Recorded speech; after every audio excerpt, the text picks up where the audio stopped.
नमस्कार. Classroom E लर्निंगमध्ये आपल्या सर्वांचं स्वागत आहे. आज आपण आधार सेटिंगची संपूर्ण प्रक्रिया एक सोपी आणि सुलभ मार्गदर्शिका जी तुम्हाला तुमचा हक्क मिळवून देईल. आणि हा प्रवास कसा काम करतो त्याचे एक सोपं चित्र आज आपण समजून घेण्याचा प्रयत्न करणार आहोत. प्रथमतः ग्राहकाला संमती अर्ज सादर करावा लागतो. त्यानंतर बँक काय करते, CBS आणि NPCI मॅपरमध्ये आधार लिंक करते. त्यानंतर NPCI काय करते, केंद्रीय मॅपर सूची सांभाळते आणि नंतर सबसिडी आपल्या म्हणजेच ग्राहकाच्या खात्यात जमा होते. ह्या तिन्ही प्रक्रिया 3 मुख्य घटकांवर अवलंबून आहेत.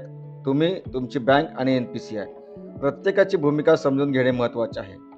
यामध्ये CBS म्हणजे कोर बँकिंग सिस्टीम आणि NPCI म्हणजे national payments corporation of India. त्यानंतर तुमची पहिली आणि सर्वात महत्त्वाची पायरी, बँकेत जा. तुमच्या ज्या बँकेत सबसिडी हवी आहे त्या शाखेत जा.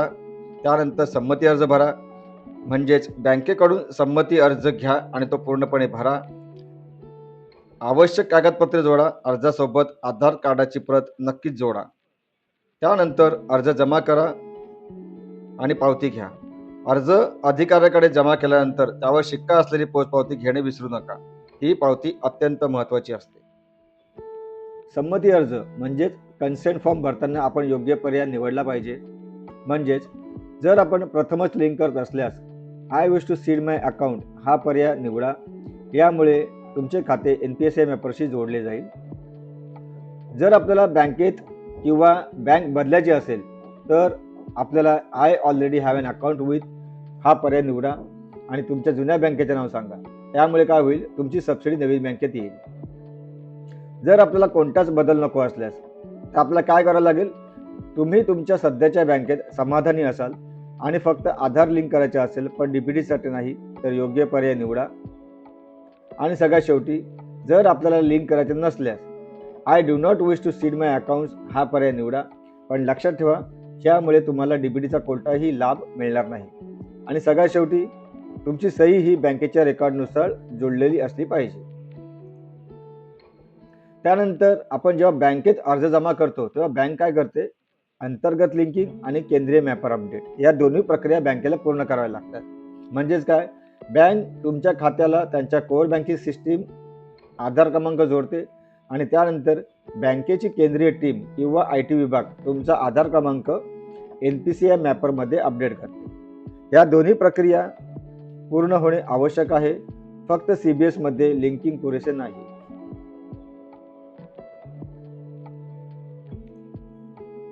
सर्वात मोठा गैरसमज CBS विरुद्ध NPCI. यामध्ये गैरसमज काय आहे, बँकेच्या सिस्टीममध्ये आधार लिंक झाले म्हणजे काम पूर्ण झाले हा मोठा गैरसमज ग्राहकांमध्ये आहे. आणि त्यानंतर जेव्हा बँक कर्मचारी तुम्हाला CBS स्क्रीन दाखवून लिंक झाल्याचे सांगू शकतात, हा पण एक मोठा गैरसमज आहे.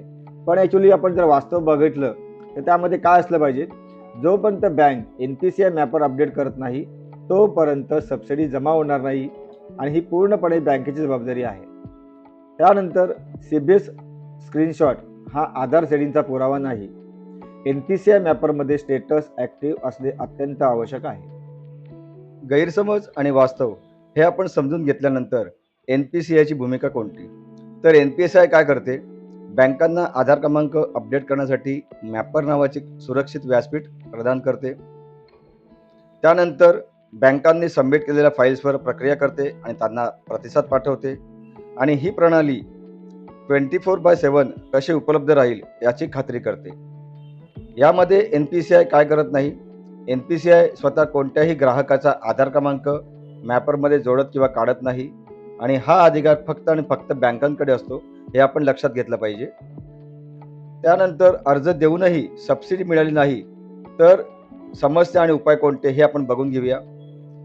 तुम्ही सर्व प्रक्रिया योग्यरित्या पूर्ण केली आहे परंतु तरीही तुमच्या खात्यात सबसिडी जमा होत नाहीये, अशा परिस्थितीत कोणती समस्या असू शकते, तर NPCI मॅपरमध्ये तुमचे आधार अपडेट न झाल्याचे असू शकते. म्हणजे याचा अर्थ काय होतो की NPCI मॅपरमध्ये तुमचे आधार कार्ड अपडेट झालेले नसेल. लक्षात ठेवा, जर तुमचे आधार NPCI मॅपरमध्ये दिसत नसेल तर याची संपूर्ण जबाबदारी बँकेची असते, हे आपण लक्षात घेतलं पाहिजे. जर तुमचे आधार कार्ड NPCI मॅपरमध्ये अपडेट झाले नसेल तर प्रथम तुम्हाला बँकेशी संपर्क साधावा लागेल. बँकेत गेल्यानंतर तुम्ही अर्ज जमा केल्याचा पुरावा म्हणून त्यांना पोचपावती दाखवा. बँकेला विनंती करा, माझे आधार कार्ड NPCI मॅपरमध्ये अपडेट झाले आहे का याची स्थिती तपासा. आणि त्यानंतर जर बँक कर्मचारी NPCIने अपडेट केले नाही असे म्हणत असतील तर त्यांना नम्रपणे सांगा आणि विनंती करा की ही जबाबदारी बँकेच्या अंतर्गत टीमची आहे आणि त्यांच्या अंतर्गत टीमशी संपर्क साधून समस्येचे मूळ कारण शोधून काढण्यास सांगा. तक्रार केव्हा करावी?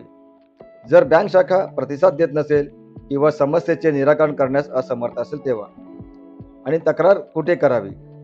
तर बँकेच्या अधिकृत तक्रार निवारण प्रणालीचा म्हणजेच ग्रीव्हनियस रिॲड्रेसल सिस्टीमचा वापर करा. तुमची तक्रार लेखी स्वरूपात नोंदवा, ज्यात अर्जाची तारीख आणि पोचपावतीचा तपशील असेल. बँकेच्या एस्केलेशन मॅट्रिकनुसार वरिष्ठ अधिकाऱ्यांकडे तक्रार न्या. बँकेकडून जर कोणत्याही प्रकारची कार्यवाही किंवा प्रतिसाद देत नसतील तर आपल्याला अंतिम उपाय म्हणून NPCIशी संपर्क साधायचा आहे. NPCIशी संपर्क साधण्यापूर्वी तुमच्याकडे बँकेने पोचपावती दिलेला संमती अर्ज असणे अनिवार्य आहे. त्याशिवाय NPCI तुमच्या तक्रारीवरती कार्यवाही करू शकणार नाही. NPCIला तक्रार करण्यासाठी या ठिकाणी ईमेल ID दिलेला आहे. त्या ईमेल ID मध्ये आधार सीडिंग ग्रीव्हनेस हा विषय मांडायचा आहे. त्यामध्ये आपल्या बँकेचं नाव लिहायचं आहे. ईमेलमध्ये आपली समस्या थोडक्यात सांगायची आहे आणि मिळालेली पोचपावतीची स्कॅन कॉपी त्या ईमेलमध्ये आपल्याला जोडायची आहे. त्यानंतर NPCI बँकेशी संपर्क साधून कार्यवाही करण्यास सांगते.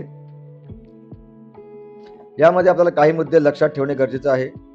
DBT लाभांसाठी तुम्ही एका वेळी फक्त एकच बँक खाते आधारशी लिंक करू शकता. जर तुमचे आधार स्टेटस इनएक्टिव्ह असेल तर तुम्हाला स्वतः बँक शाखेत जाऊन अर्ज नव्याने भरावा लागेल.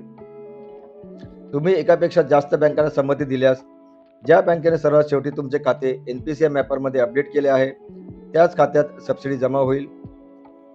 अयशस्वी झालेल्या सबसिडीच्या रकमेसाठी तुम्हाला या टोल फ्री क्रमांकाशी संपर्क साधावा लागेल. माहिती हेच सामर्थ्य, तुमचे हक्क आणि जबाबदाऱ्या. ग्राहकाची जबाबदारी म्हणजे आपली जबाबदारी. योग्य अर्ज भरणे, सही जुळवणे आणि पोचपावती घेणे.